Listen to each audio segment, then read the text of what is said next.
I have been with the First Minister this morning, and we discussed many routes that we can cooperate. We have the same problems. We are islands, and we have to be open to the world. And the problem of the islands, in the structural terms, is always the same. We need markets, we need people, we need a cheaper way to arrive to the markets, and we need people, qualified people, to our new economy in the world.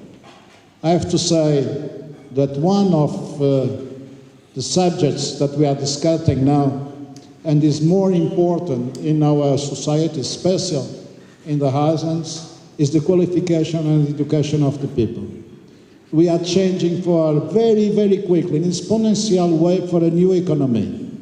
And this new economy is going to be in a way that we never have time to understand.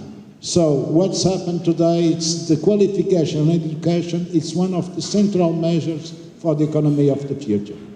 And one of the decisions that we have to take in the islands is to promote in a very, very good way the education and the qualification of the young people of the islands. Because it's the opportunity of the island, the new economy, the digital economy, to work in the world, to conquer the markets without the historic problems of the islands, because the distance, the short markets, to not have the facility to create scale.